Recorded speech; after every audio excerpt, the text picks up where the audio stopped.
Hello officers, क्या हाल चाल है आप सभी के। मैं आ चुका हूँ एक और नया वीडियो लेकर। तो गाइज आज के इस वीडियो में हम बात करने वाले हैं रेगुलेटिंग एक्ट के बारे में, यानी कि 1773। ठीक है, ये लास्ट वीडियो में हमने कवर अप किया था ट्रीटी ऑफ इलाहाबाद। ठीक है, उसमें दो ट्रीटीज साइन हुई थी और वो किसके बीच हुई थी? ब्रिटिशर्स के और शुजाउद्दौला और शाह आलम के बीच। ठीक है, वो सारी चीज़ें हमने कवर अप कर ली थी। अब हम बात करने वाले रेगुलेटिंग एक्ट के बारे में। ये रेगुलेटिंग एक्ट क्या है, इस चीज़ के बारे में बहुत डिटेल में बात करने वाले हैं। ठीक है, रेगुलेटिंग एक्ट, इसका मतलब आप एक बार समझ सकते हो कि एक कानून, एक एक्ट आया हुआ है। अब ये एक्ट कौन लेकर आया है, इस एक्ट में क्या क्या बातें कही गई हैं, उन सब चीज़ों के बारे में बात करेंगे। और ये रेगुलेटिंग एक्ट कब आया? 1773 में। ठीक है, किस में आया? 1773 में। लेकिन इस वीडियो को स्टार्ट करने से पहले गाइज एक रिक्वेस्ट है, जो भी इस वीडियो को फर्स्ट टाइम देख रहे हैं वो इस चैनल को सब्सक्राइब कर सकते हैं। जो भी पॉलिटी हिस्ट्री प्रिपेयर करना चाहते हैं वो प्लेलिस्ट चेकआउट कर सकते हैं, वहाँ पर आपको वीडियोस देखने को मिल जाएंगे, पूरी प्लेलिस्ट अवेलेबल है। ठीक है, और एक लाइक एंड शेयर करना अगर आपको वीडियो पसंद आता है तो। अब हम बात कर रहे थे फर्स्टली कि रॉबर्ट क्लाइव की कहानी सुन रहे थे। रॉबर्ट क्लाइव की हम सबको कहानी ये पता है कि रॉबर्ट क्लाइव छुट्टियों पर चले गए थे। ठीक है, और छुट्टियों में चल जाने के बाद वो 1765 के आसपास जो है वापस आ चुके थे। ठीक है, 1765 के आसपास वो वापस आ चुके थे। और जब वो छुट्टी पे थे तो उस टाइम हेनरी नाम का एक बंदा था, गवर्नर बनकर जो इंडिया में ब्रिटिश था उसको संभाल रहा था।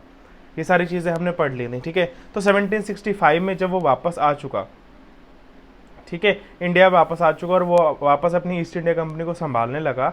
और रॉबर्ट क्लाइव क्या कर रहा था? वो एक रोल प्ले कर रहा था, किसका? ब्रिटिश गवर्नर का। ठीक है, ये हम चीज़ें हम सबको बहुत अच्छे से पता है। अब रॉबर्ट क्लाइव क्या है, देखो रॉबर्ट क्लाइव क्या काम कर रहा था। रॉबर्ट क्लाइव पूरे ईस्ट इंडिया कंपनी को, एंटायर जो इंडिया में पूरी ईस्ट इंडिया कंपनी उसको संभाल रहा था। अब अगर मैं आपसे कहूँ कि कोई भी कंपनी जब रन होती है तो उसको, उस कंपनी को रन करने के लिए कोई अकेला बंदा तो रन कर नहीं लेता है। ऑब्वियसली उसमें कुछ ना कुछ मेंबर्स होते हैं, यानी कि एक टीम होती है। अगर हम शॉर्ट में कहूँ कि एक टीम होती है जो एक कंपनी को रन करती है। उसी तरह से रॉबर्ट क्लाइव तो गवर्नर की पोस्ट पे बैठा हुआ उस पूरी ईस्ट इंडिया कंपनी को चला रहा था, लेकिन कहीं ना कहीं उसकी टीम में और भी मेंबर्स होंगे। तो उन्हीं मेंबर्स में से क्या था, कुछ मेंबर्स ऐसे थे जो कि जिन्होंने करप्शन स्टार्ट कर दिया था। ठीक है, कुछ मेंबर्स ऐसे थे जिन्होंने करप्शन स्टार्ट कर दिया था। और करप्शन होने के बाद क्या कहानी थी इसके पीछे, एक बात मैंने आपको बताई थी कि जब ईस्ट इंडिया कंपनी इंडिया में आई थी, ठीक है, उस टाइम उनकी जो महारानी क्वीन एलिजाबेथ थी, उन्होंने ये कहकर भेजा था, क्वीन एलिजाबेथ है जो भी क्वीन थी उनकी, ठीक है, तो उन्होंने उस टाइम ये बात कहकर भेजी थी कि आप लोगों को इंडिया जाना है, आप अपनी कंपनी लेकर इंडिया में जाओ। ठीक है, लेकिन आप वहाँ पर जो भी प्रॉफिट अर्न करोगे उसका कुछ हिस्सा हमारे पास आते रहना चाहिए। मतलब यह वो वाली बात हुई कि अगर मान लो हमारी गवर्नमेंट ने अंबानी जी को किसी विदेश में भेज दिया और कहा कि आप कंपनी ले जाकर किसी और देश में जाकर ट्रेडिंग करो, लेकिन आप ट्रेडिंग करो, कोई दिक्कत नहीं, हम आपको सारी परमिशंस देते हैं, लेकिन वहाँ आप जो भी प्रॉफिट अर्न करोगे उसका एक कुछ हिस्सा आप हमारे पास, हमारी गवर्नमेंट, इंडिया गवर्नमेंट के पास भेजते रहोगे। ये बात हुई थी और उन्होंने क्या भेज दिया था इंडिया में। ठीक है, लेकिन कुछ टाइम बाद क्या हुआ कि भाई जैसे स्टार्टिंग में जब वो आए तो वो तो आराम से पैसे इंडिया भेज, मतलब अपनी महारानी के पास, अपनी सरकार के पास अच्छा खासा पैसा भेजते रहे। लेकिन उस कुछ टाइम बाद क्या हुआ, धीरे धीरे उन्होंने पैसे भेजना कम कर दिया।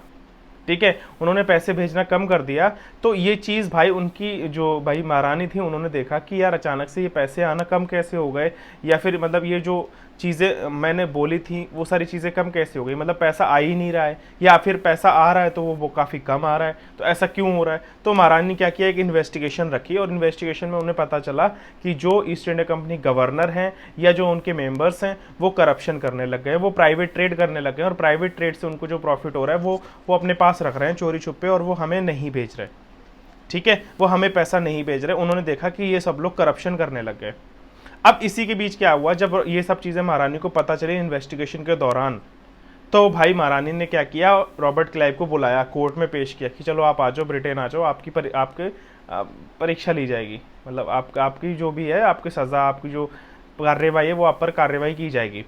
ठीक है, तो भाई रॉबर्ट क्लाइव को कोर्ट बुलाया गया। अब रॉबर्ट क्लाइव जब कोर्ट बुला लिया गया, जब उनके ऊपर इन्वेस्टिगेशन चालू हो गई, उनसे बातचीत, उनसे क्वेश्चन से स्टार्ट हो गए कि आपने ऐसा क्यों किया, या आप ऐसा क्यों कर रहे हो, आप प्राइवेट ट्रेडिंग कर रहे हो, आपने हमें पैसा नहीं भेजा, यानी कि आपने क्राइम किया। आपकी और जो मेरे बीच बात हुई थी उसके रिगार्डिंग आपने ब्रिटेन गवर्नमेंट की बातों को नहीं माना, उसके आप अगेंस्ट गए, तो उनको बुलाया गया कोर्ट में, उनको जो है पनिशमेंट के लिए बोला गया कि आपने करप्शन किया है, आपको सज़ा दी जाएगी।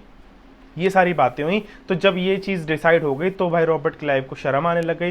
रॉबर्ट क्लाइव ने सोचा कि अगर ऐसी चीज़ें हुई, सज़ा सुना दी कि ये हो गया वो हो गया, तो वो शर्म के कारण मर जाएगा, मतलब उसकी बेइज्जती हो जाएगी। तो उसने क्या किया, उसने खुद से ही अपना सुसाइड कमिट कर लिया। ठीक है, उसने अपनी बेइज्जती के डर से सुसाइड को कमिट कर लिया। ठीक है, अब जब उसने सुसाइड कर लिया तो ऑब्वियसली अब रॉबर्ट क्लाइव तो बचे नहीं। अब रॉबर्ट क्लाइव नहीं बचे तो अब नया गवर्नर कौन बनेगा, जो इंडिया में जो ईस्ट इंडिया कंपनी है उसको कौन संभालेगा। तो याद है मैंने एक वीडियो में बैटल ऑफ प्लासी में आपको एक चीज़ बताई थी, जब शुजा-उद-दौला की फाइट हुई थी उस टाइम वो जो किला था उनका, उसमें कुछ 146 मेंबर्स थे और उसमें 23 मेंबर्स बच गए थे। मैंने आपको बताया था 23 मेंबर सर्वाइव कर गए थे। ठीक है, उसमें एक बंदा था वॉरेन हेस्टिंग जो कि बच गया था, और मैंने आपको बताया था कि वो आने वाले समय में जो है इंडिया में जो ईस्ट इंडिया कंपनी है उसका गवर्नर बनेगा। और वही बंदा रॉबर्ट क्लाइव के मर जाने के बाद वो उसको गवर्नर बनाया गया, वॉरेन हेस्टिंग को। ठीक है, उन 23 लोगों में से ये बचा हुआ ये वो इंसान था। ठीक है, तो इसको अब क्या बनाया गया, इंडिया में जो ईस्ट इंडिया कंपनी थी उसका गवर्नर। ठीक है, अब आगे की कहानी क्या होती है अभी आप सब चीज़ों, अब आप लोगों को एक और बात पता होगी कि बैटल ऑफ प्लासी जो ब्रिटिशर्स ने, बैटल ऑफ प्लासी में ब्रिटिशर्स ने क्या ऑक्यूपाई किया था, बंगाल 1757 में, और बैटल ऑफ बक्सर यानी 1764 में क्या कैप्चर किया, पूरा नॉर्थ इंडिया, अवध हो गया या दिल्ली हो गया। ठीक है, अब एक और कहानी क्या, जब भाई इंडिया का नया गवर्नर बन चुका था 1772 में, कौन, वॉरेन हेस्टिंग, अब वो सारी चीज़ें संभाल रहा था बंगाल में। देखो बंगाल की कहानी इसलिए ज़्यादा इंपॉर्टेंट है क्योंकि बंगाल ऑब्वियसली आप सबको पता है कि वहाँ पर रिसोर्सेज, मिनरल्स, ठीक है, वहाँ पे बहुत सारे बेनिफिट, सबसे ज़्यादा प्रॉफिट जो बहुत इंपॉर्टेंट स्टेट था ब्रिटिशर्स के लिए। वहाँ पर उनको बहुत सारी चीज़ें, ट्रेडिंग करना, वहाँ पर पैसा कमाना, वहाँ पे उनको बहुत ज़्यादा बेनिफिट्स थे, बहुत ज़्यादा फ़ायदे थे बंगाल से। इसलिए बंगाल का अब नया गवर्नर कौन था, वॉरेन हेस्टिंग। ठीक है, लेकिन अब इसके पीछे क्या कहानी थी। अब मैंने आपको ये तो बता दिया कि वॉरेन हेस्टिंग को बंगाल का नया गवर्नर तो बना दिया, लेकिन उसके पीछे एक बेसिक कहानी क्या थी कि जब वॉरेन हेस्टिंग को नया गवर्नर बनाया गया तो सबसे पहले एक मीटिंग हुई, किसकी, क्वीन जो भी थी उनकी, क्वीन और वॉरेन हेस्टिंग की। वो मीटिंग क्या हुई, मीटिंग हुई, उस मीटिंग में क्वीन ने कहा, उनकी महारानी ने ये कहा भाई वॉरेन हेस्टिंग से कि जब पहले हमने एक कंपनी भेजी थी ईस्ट इंडिया कंपनी, ठीक है, उसमें जो गवर्नर थे या उनके जो मेंबर्स थे उन लोगों ने चीटिंग करी हमारे साथ, चीटिंग करी। जो भी हमारी उनकी डील हुई थी कि प्रॉफिट भेजना है, उन्होंने ऐसा नहीं किया, उन्होंने करप्शन किया, उन्होंने प्राइवेट ट्रेडिंग स्टार्ट की, उन्होंने पैसा कमाया लेकिन हमें पैसा नहीं भेजा, ये सारी चीज़ें हुई। तो अब मैं ऐसा नहीं होने दूंगी, मतलब ये सारी चीज़ें अब दोबारा रिपीट नहीं होंगी। तो अब इसके लिए क्या उपाय करना चाहिए, कि वॉरेन हेस्टिंग ने ये महारानी से पूछा। ठीक है, तो महारानी ने क्या किया, महारानी ने एक एक्ट निकाला, रेगुलेटिंग एक्ट। ठीक है, अब ये जो कंपनी है ईस्ट इंडिया कंपनी, ये प्राइवेटली काम नहीं करेगी, अब इस कंपनी को हम अपने अंडर में लेंगे। यानी कि जो अभी तक प्राइवेट कंपनी थी वो अब बन चुकी थी गवर्नमेंट की कंपनी।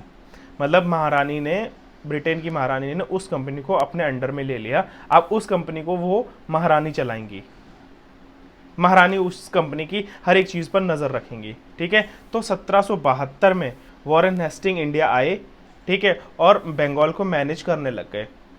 ठीक एग्जैक्टली एक साल बाद 1773 में ब्रिटिश ने, गवर्नमेंट ने एक कानून पास किया, एक लॉ पास किया, और उसका नाम था रेगुलेटिंग एक्ट 1773।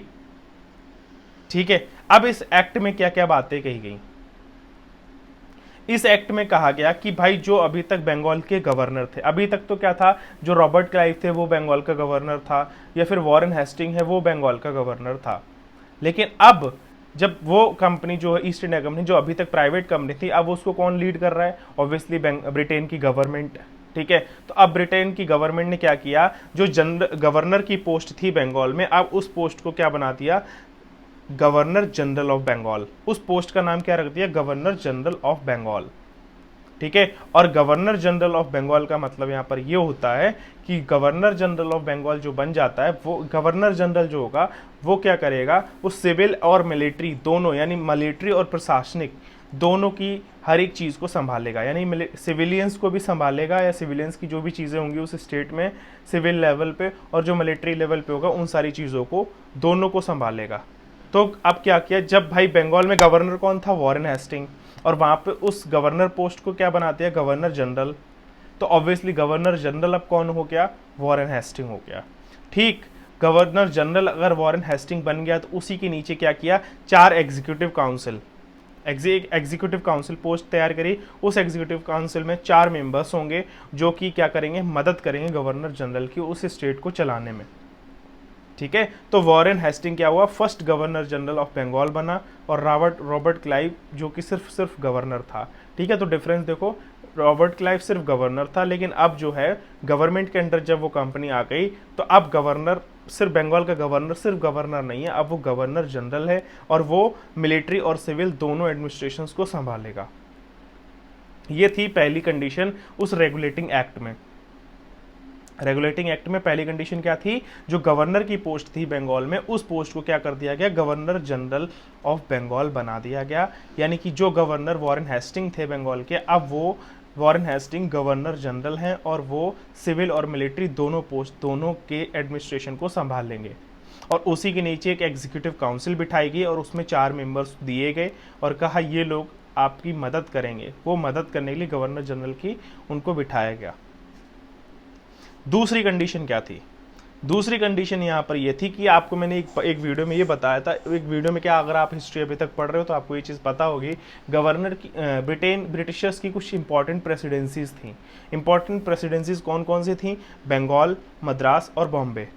ठीक है, अब अगर मैं बात करूं, जब ये क्या बोलते हैं, ईस्ट इंडिया कंपनी गवर्नमेंट के अंडर में नहीं आई थी, उससे पहले गवर्नर पोस्ट थी।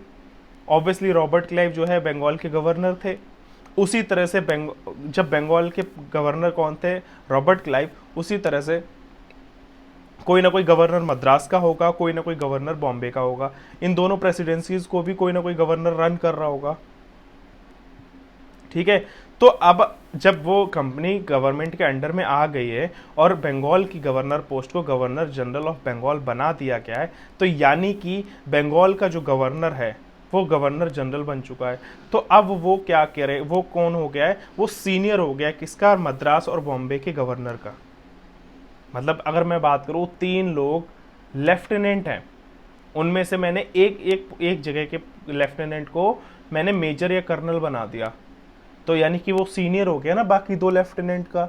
उसी तरह से यहाँ पर बंगाल का गवर्नर अब गवर्नर जनरल है, यानी कि वो सीनियर है किसका, मद्रास के गवर्नर और बॉम्बे के गवर्नर का। ठीक है, तो दूसरी कंडीशन यहाँ पर ये हुई। और एक और बात, एग्जैक्टली 1774 में फॉर द फर्स्ट टाइम जो क्या बोलते हैं, वॉरेन हेस्टिंग ने कोलकाता में पहली सुप्रीम कोर्ट ओपन करी। ठीक है, और इसीलिए इसको क्या कहा जाता है, वॉरेन हेस्टिंग को क्या कहा जाता है, father of judiciary in India. यानी कि father of judiciary in India कौन था, Warren Hasting. First supreme court Calcutta में ओपन हुई थी। ठीक है, और एक और बात, जब वो सुप्रीम कोर्ट ओपन हुई तो उसमें एक चीफ जस्टिस बैठा। उस चीफ जस्टिस का नाम था सर एलिजा इम्पे। ठीक है, और उसी के नीचे 3 मोर जजेस को भी बिठाया गया उनके साथ में।